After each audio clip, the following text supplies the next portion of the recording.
Laissons la parole à notre invité David Blo. Bonjour. Bonjour. Animateur du Club Nova, le salon Nova Club. Nova Club. Pardon. Voilà, Nova Club, le salon musical de Radio Nova. Ça c'est bien, Radio Nova, c'est pas Nova Radio. Non, Bon. c'est Radio Nova, France Inter. D'accord. Oui, c'est pas Inter France. Alors, on va pas trahir nos deux amis, puisque justement ils se sont non pas cachés derrière quelque chose, mais ils ont voulu garder un certain anonymat. On a compris pourquoi.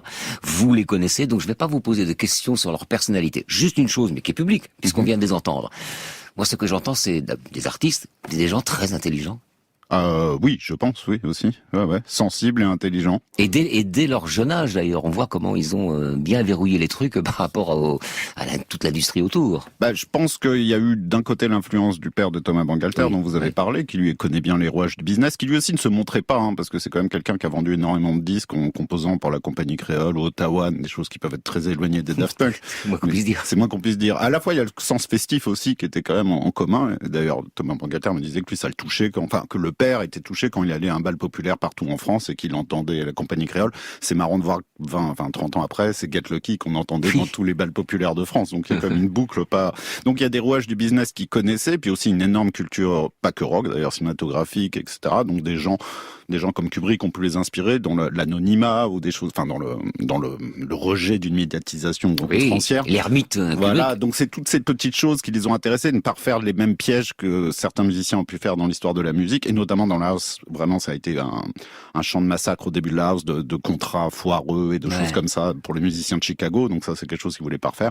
Et de l'autre côté, être aussi comprendre les codes de la fascination que peut engendrer le mystère. Qui pour eux, ceci étant, je peux juste dire ça, c'était quelque chose d'essentiel humainement de ne pas être reconnu dans la rue. C'est-à-dire qu'il y a eu un début, il y a un petit reportage, je crois en 94, qui avait été diffusé sur Canal+, où on les voyait physiquement en chair et en os. Et je me rappelle qu'en l'occurrence, Guy Manuel m'avait dit plus jamais ça. Plus jamais on nous revoit comme ça à la télévision, parce que c'est vrai que ça engendre des réactions complètement dingues de gens, même croisés dans la rue, qui d'un coup, on vous a vu à la télé et on vous regarde plus de la même manière. Imaginez s'ils avaient continué ça pendant 30 ans. Ils peuvent encore aujourd'hui, et c'est vrai, c'est pas une légende, prendre le métro et personne ne sait que ce sont les Daft Punk, quoi. Et ça, c'est génial. Oui, on disait qu'ils étaient intelligents. Voilà. Ça c'en est une belle preuve quand même. C'est quand même pas tous les jours qu'un groupe de musique français se hisse sur le toit du monde. Ça faut quand même le rappeler. Je crois que c'est la première fois. Même la première fois, bien sûr. Les stars françaises, je vais pas remonter à la musique classique, mais c'est vrai que les stars françaises, c'était Edith Piaf ou Yves Montand, et qui pouvaient aller aux États-Unis avec des petits papiers qu'on envoyait des fenêtres. Aznavour aussi. Aznavour, parce que les New-Yorkais disaient que c'était leur Sinatra. Et voilà, Aznavour. Et effectivement, c'est un côté très français, un côté chanson française, et je pense, c'est un avis, je veux pas créer des polémiques, mais tout ce qui est de la pop culture post-années 60, la France a eu beaucoup plus de mal. On a copié ce que faisaient les autres. Bon, ça n'empêche pas de plein de personnalités et de talents vraiment importants, mais qui avaient du mal à s'exporter. Si on enlève un Gainsbourg, qui était peut-être une des exceptions, c'est très, très, très difficile. Et même quand la France a cartonné un peu à l'époque disco, c'était des gens, peut-être Céron, Jean-Michel Jarre, mais que les gens sentaient pas forcément le français à travers ça. Et par exemple, j'ai rien contre Téléphone, mais c'était le groupe rock français qui ne passait pas les frontières, très clairement. Bien sûr. Et il y a eu des petites choses dans les années 80, bien évidemment, mais la French Touch et Daft Punk en tête de gondole, ça a vraiment cassé les règles. Il y a plus de paroles. On est sorti de la chanson française. Et à partir de là, il y avait plus de code et on pouvait parler à l'international. Je pense que c'est ça qui a fait la différence. Comment vous interprétez-vous la French Touch ? Qu'est-ce que c'est pour vous, la French Touch ? Alors, il y a un truc un peu pointu, mais j'y vais un instant. French Touch, définit un son exact qui s'appelle la house filtrée de Chicago. Allez-y, mais c'est intéressant. Allez-y. Très bien. C'est en termes de son, et c'est quelque chose dont les Daft Punk sont énormément influencés dans le premier album. C'est le son des pionniers de la house de Chicago, où on prend un disque et on le filtre. Alors c'est un peu compliqué. J'aurais du mal à trouver les mots, mais les fans voient. C'est-à-dire qu'on filtre les sons, ce qui permet de les remonter et d'exciter les gens. Ça, c'est ce qui pourrait définir le son French Touch. Mais quand on a dit ça, un groupe comme Air ne fait pas du tout de la house filtrée, donc ça ne suffit pas comme définition. Non, je dirais que d'abord c'est les étrangers qu'on parle de French Touch, c'est pas les Français. Alors il y a eu le label F Communication de Laurent Garnier qui a utilisé cette formule, mais ceci étant, c'est vraiment une formule que les journalistes anglais. Nous, on a compris que la French Touch existait. Moi, personnellement, quand j'ai vu un DJ, c'est pointu ce que je veux dire, mais il s'appelle Tony Humphries, qui est un dieu de DJ du New Jersey, et qui mettait un disque de Saint-Germain, et c'est la première fois que je voyais un truc français dans un charts de club très très underground. Donc c'est les étrangers qui ont créé l'expression French Touch, et puis on s'est aperçu qu'on était dedans, puis c'était bien. Ouais. Vous avez commencé chez Radio Nova avec une rubrique sur les nuits parisiennes en 1992, au moment même où les Daft Punk découvrent les rave parties, notamment par une rave devenue célèbre sur le toit de Beaubourg, où ils rencontrent les responsables de leur premier label. Vous y étiez? Celle-là, a priori, non. Les souvenirs, j'en ai fait des rêves à Beaubourg, mais celle-là, celle dont il parle, c'est la fête Soma avec Andrew, je crois que j'y étais pas. Bon, à Paris, à l'époque, les responsables de Radio Nova, Radio FG et du journal Libération, alors vous allez me dire si c'est vrai, auraient été accusés de complicité de trafic de stupéfiants pour avoir soutenu l'organisation de rave party. Ils ont été convoqués au Quai des Orfèvres. De mémoire, oui, bien sûr, il y avait une guerre. Mais je me demande si c'était pas le préfet Mariani, d'ailleurs. Enfin, je sais pas s'il était préfet, mais je crois qu'on parlait de circulaire Mariani à l'époque. Il faudrait vérifier ça. Bon, il a perdu, tout va bien, mais il y avait une guerre qui n'a pas tellement changé. Ce qui est bizarre, c'est, vous l'avez dit, à la fin des années 90, il y a eu une espèce d'institutionnalisation, pardon. J'ai rayé le mot. Vous savez que ce mot-là a été écrit, je l'ai rayé. C'est vrai, je me suis dit, il est imprononçable. Il est imprononçable, voilà, d'accord. Ça, c'est pour vous mettre à l'aise. Là, on est d'accord. Non, mais nous, ça nous a un peu gêné, les Daft. Je sais pas, nous, j'organisais les soirées Respect à l'époque, donc on voyageait dans le monde entier avec les Daft Punk pour organiser des soirées. Puis quand il y a une espèce d'un peu de récupération, on va faire une techno-parade, on s'est dit, vous étiez où pendant des années? Donc ça nous a pas, le succès, il était partout ailleurs, donc on s'en fichait un petit peu. J'ai peut-être oublié le début de votre question, mais en tout cas, il y avait une ambiance, de répression, d'incompréhension. Parce qu'on avait peur du crack, c'est ça? On avait peur des drogues qui allaient avec? Des drogues. Je pense aussi que la France, vraiment, que ce soit la France rock, la France funk, tout ça, n'aimait pas la techno, que ce soit pour les drogues, des fois aussi associé à l'homosexualité, pour la house, je sais pas, il y avait des trucs un petit peu macho, un peu de bête, un peu c'est pas de la musique, des réflexions comme ça. Et puis de l'autre côté, les autorités, évidemment, c'était quand même très drogué, je veux pas dire non plus l'inverse, donc ça leur faisait peur de voir cette nouvelle culture qui débarquait, quoi. Donc, alors c'est quoi ces soirées Respect? Ça c'est formidable. 96, vous avez organisé des soirées mythiques dans le monde de la musique. Vous avez invité les Daft Punk, qui n'étaient pas connus, peu connus en 96. Alors, ces soirées. Personne n'était connu. C'était quoi ces soirées? On était 2-3. Vous avez parlé des fêtes Xanadu tout à l'heure. On était 3 personnes, dont l'organisateur de ces rêves entre guillemets qui s'appelait Fred Agostini, Jérôme Vigée-Colère qui travaillait à Radio FG, l'autre radio importante pour cette musique-là que Radio Nova. Moi, j'étais à Radio Nova, et on n'avait juste pas de soirée qui nous plaisait en France. C'est-à-dire que c'était soit très techno, très rêve. Nous, ça faisait des années qu'on avait écouté ça, on avait envie d'autre chose. Soit les clubs étaient un disco à la papa, je dis ça sans être méchant. Et on avait besoin de quelque chose de nouveau. Et le Queen, qui était un gros club gay, nous on n'était pas gay, mais un club gay sur les Champs-Élysées, nous ont dit, écoutez, les mercredis, nous il y a personne, on a besoin de gens. Pourquoi vous ferez pas une soirée gratuite? Et on s'est dit ouais. Et puis la première, on a invité les Daft Punk, Rosé Padilla, un DJ mythique d'Ibiza, et on était vraiment on avait 25 ans de moyenne, notre public avec 25 ans, et de manière vraiment personne ne s'y attendait. Ça s'est mis il y avait 2000 personnes à la première, et là on a fait des soirées au fur et à mesure dans le monde entier, jusqu'en Australie, enfin partout. On avait des résidences à New York, à Copenhague, quand je dis des résidences, c'est une fois par mois, à New York au Twilo, qui est un club énorme, à Copenhague, à Bruxelles, à plein d'endroits, et ça a duré quelques années jusqu'à ce qu'on en ait marre, grosso modo. Vous avez fait le tour du monde? On a fait le tour du monde plusieurs fois, oui. Vous avez bien dit donc. On va parler des influences musicales. C'est important, de la même façon que les Stones puisent dans le blues.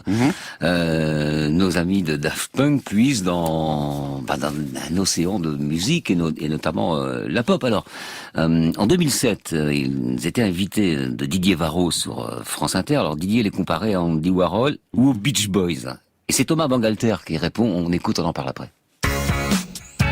C'est vrai qu'on voit la place des Beach Boys d'une certaine façon comme le boys band ultime de l'Amérique, comme ça, des années 60, qui est extrêmement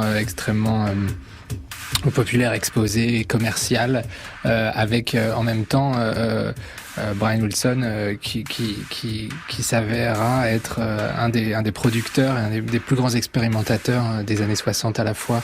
Comme s'il y avait une coexistence des deux, d'une société de consommation comme ça, l'industrie du disque, et à la fois d'une vraie expérimentation musicale presque absolue et très très très radicale. Et c'était quelque chose de pas prévu. Nous on a toujours été centré sur notre processus créatif en faisant abstraction de tout ça, en abstraction de la hype, du buzz, de l'underground, de la célébrité ou de la reconnaissance ou populaire ou underground, et en essayant de continuer à innover et à avoir l'impression de faire des choses artistiquement intéressantes à nos yeux et à nos oreilles.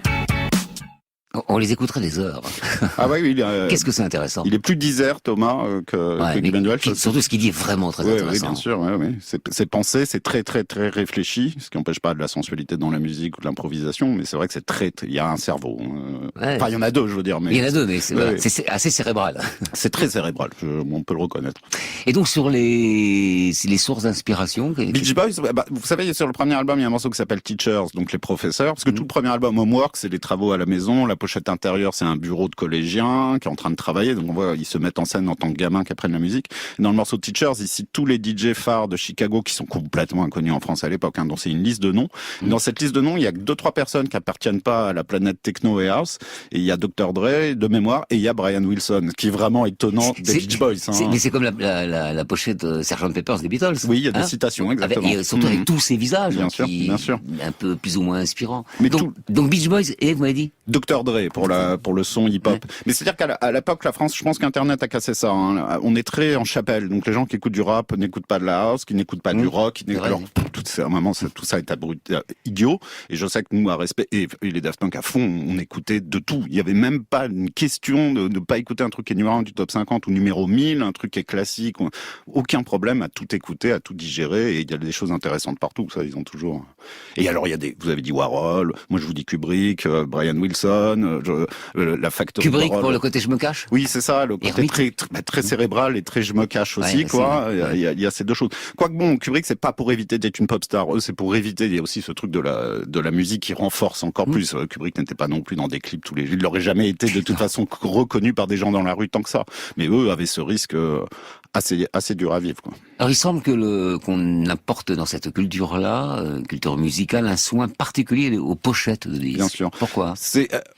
Alors je sais pas, mais ce que je sais, c'est que nous, quand on faisait les compiles Respect, on était signé Astralwerk, donc Virgin aux États-Unis, comme les Daft, il me semble. Et c'est vrai que le boss, vous avez fait référence à ce reportage de Voyer spécial, où on voit un type d'Astralwerk qui dit, et moi j'avais pas remarqué à ce moment-là, il dit le truc le plus fort chez vous, les Français, c'est vos visuels.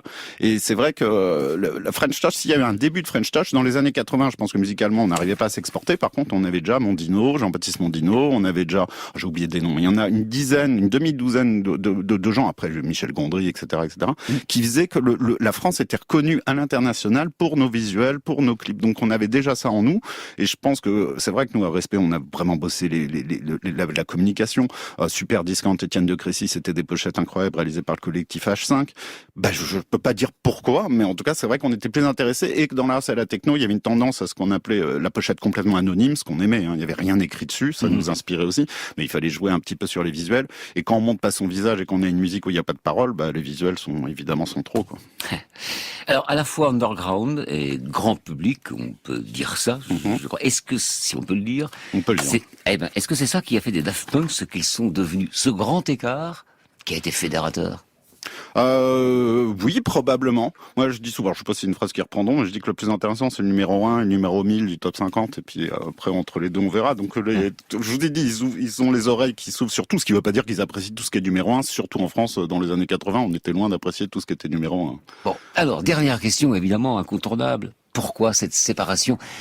Moi, j'ai été, pas étonné, mais interpellé par tout le foin que ça a fait, quoi. C'était formidable. C'était vraiment un grand événement, quoi. C'est pourquoi vrai. Alors, déjà, c'est légitime. Mais pourquoi cette séparation? Alors, pourquoi? La raison exacte, je la sais pas, si tant est qu'il y en a une. Il peut y avoir des frictions entre eux. Moi, j'ai essayé d'éviter de leur prendre la tête avec ça, donc je saurai plus tard. J'aurai peut-être des détails, mais pour l'instant, je cours pas derrière l'info. Non, mais c'est vrai que le groupe a démarré, c'était le petit groupe, on était 50 à connaître. À la fin de l'histoire, ils sont aux Grammy Awards, où il y a Paul McCartney, il y a Jay-Z. Je pense, à la fin, sans blaguer, je pense que même le pape sait qui sont les Daft Punk. Ce qui est quand même complètement dingue. Comme moi, je me rappelle d'un truc, on disait, c'est le meilleur groupe techno de France. On voit le chemin parcouru.